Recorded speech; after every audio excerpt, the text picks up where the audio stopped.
Greetings and thank you.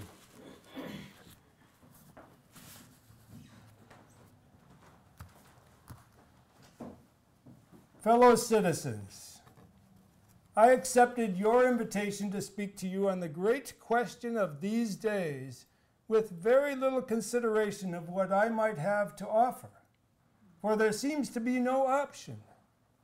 The last year has forced us all into politics and made it a paramount duty to seek what it is often a duty to shun. We do not breathe well. There is infamy in the air. I have a new experience. I wake in the morning with a painful sensation, and I carry it about all day, and which, when traced home, is the odious remembrance of that shame that has fallen on Massachusetts, which has robbed the landscape of beauty and takes the sunshine out of every hour. I've lived all my life in this state and never had any experience of personal inconvenience from the laws until now. They never came near to me to any discomfort before. I find the like sensibility in my neighbors and in that class who take no interest in the ordinary questions of party politics. There are men who are as sure indexes of the equity of legislation, the equity of public feeling, as the barometer is of the weight of the air. It is because they are more sensitive. They can sniff oppression and dishonor at a distance. It is a bad sign when these are discontented. But the whole population will, in a short time, be as painfully affected. Every hour brings us from distant quarters of the Union expressions of mortification at the late events in Massachusetts and at the behavior of Boston. The tameness was indeed shocking. Boston, of whose fame for spirit and character we have all been so proud. Boston, whose citizens, intelligent people of England, told me they could always distinguish by their culture among Americans. The Boston of the American Revolution, which figures so proudly in John Adams' diary, which the whole country has been reading. But Boston, now spoiled by prosperity, must bow its ancient honor in the dust. It makes us irretrievably ashamed. In Boston, we have said with such lofty confidence, no fugitive slave can be arrested. And now we must transfer our vaunt to the country and say with a little less confidence, no fugitive man can be arrested here. At least we can brag thus until tomorrow, when the farmers also may be corrupted. The tameness is indeed complete. The only haste in Boston, after the rescue of the jailed runaway slave, Shadrach, last February, was who was to be first to put his name on a list of volunteers in aid of the marshal. And I met the smoothest of Episcopal clergymen the other day, an allusion being made to Mr. Webster's treachery. He blandly replied, "Why, do you know, I think that the great action of his life." It looked as if in city and suburbs all were involved in one hot haste of terror, presidents of colleges and professors, brokers, insurers, lawyers, importers, and manufacturers. Not an unpleasant sentiment, not a liberal recollection, not so much as a snatch of an old song for freedom, dares intrude on their passive obedience. The panic has paralyzed the journals, so one can no longer read the newspaper without being disgusted by new records of shame. I can no longer read even the local good news. The very convenience of property, the house and land we occupy, have lost their best value. A man looks gloomily at his children and thinks, "What have I done that you should begin life in dishonor?" Every liberal study is discredited. The college, the churches, the schools, the very shops and factories are discredited. Real estate and every kind of wealth, every branch of industry, every avenue to power suffers injury. The value of life is reduced. Just now, a friend came into my house and said, "If this law shall be repealed, I shall be glad that I have lived.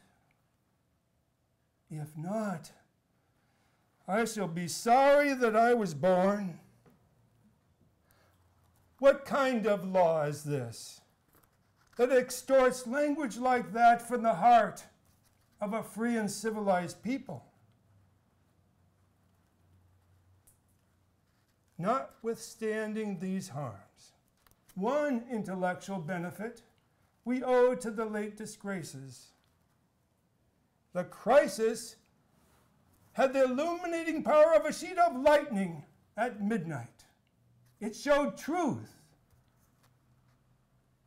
It ended a good deal of nonsense we've been wont to hear and to repeat on the 19th of April, the 17th of June, and the 4th of July. It showed the slightness and unreliableness of our social fabric. It showed what stuff reputations are made of, what straw men we dignify by office and title. It showed the shallowness of leaders, the divergence of parties from their alleged grounds. It showed that men would not stick to what they had said, that the resolutions of public bodies and their pledges ever so often given will not bind them. The fact comes out more plainly that you cannot rely on any man for the defense of truth who is not constitutionally or by blood and temperament on that side. A man of a greedy and unscrupulous selfishness may maintain morals when they are in fashion, but he will not stick. However close Mr. Wolf's nails have been pared, however neatly the wolf has been shaved and tailored and put up on end and taught to say virtue, say religion, he cannot be relied on in a pinch. He will say morality means pricking a vein. The popular assumption that all men loved freedom and believed in the Christian religion was found to be a hollow American brag. Only persons who are known and tried benefactors are shown to be standing for freedom. The sentimentalists went downstream. So I question, pardon me.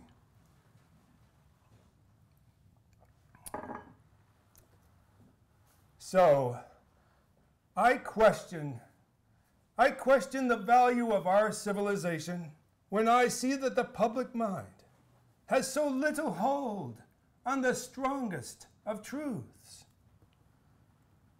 The sense of injustice is blunted, a sure sign of the shallowness of our intellect. I cannot accept the railroad and the telegraph, not in exchange for reason and charity. It is not skill in iron locomotives that makes so fine civility as the jealousy of liberty. I cannot think the most judicious tubing a compensation for metaphysical debility. So, what is the use of admirable law forms and political forms if a hurricane of party feeling and a combination of moneyed interest can beat them to the ground? What is the use of courts if the judge has only, quote, authorities, and no judge exerts original jurisdiction or recurs to first principles? What is the use of a federal bench if its opinions are the political breath of the hour? And what is the use of constitutions if all the guarantees provided by the jealousy of ages for the protection of liberty are made of no effect when a bad act of Congress finds a willing commissioner? The levity of the public mind has been shown by the most extravagant actions in the past year. Who could have believed if foretold that 100 guns would be fired on the passage of the Fugitive Slave Bill in Boston? Nothing proves the want of all thought, the absence of standard in men's minds, more than the dominion of party and party politics. Here are humane people who have tears for misery, an open purse for want, who should have been the defenders of poor Shadrach, but are found to be his embittered enemies, rejoicing in his rendition merely from party ties. I thought that none that was not ready to go down on all fours would back this law. But here are upright men, husbands, fathers, trustees, friends of composed minds, open and generous and brave, who can see nothing in the slave's claim for bare humanity. Instead, they see fanaticism and sedition. Because of this preoccupied mind, the whole wealth and power of Boston, 200,000 souls and 180 millions of money are thrown into the scale of crime. And the poor black boy, whom the fame of Boston had reached in the recesses of a vile swamp or in the alleys of Savannah, upon arriving here, finds all this force employed to catch him. The famous town of Boston has become his slave master's hound. Ah, me. The learning of the universities, the culture of elegant society, the acumen of lawyers, the majesty of the bench, the eloquence of the Christian pulpit, the stoutness of democracy, the respectability of the Whig Party, all combined to kidnap him. To kidnap him.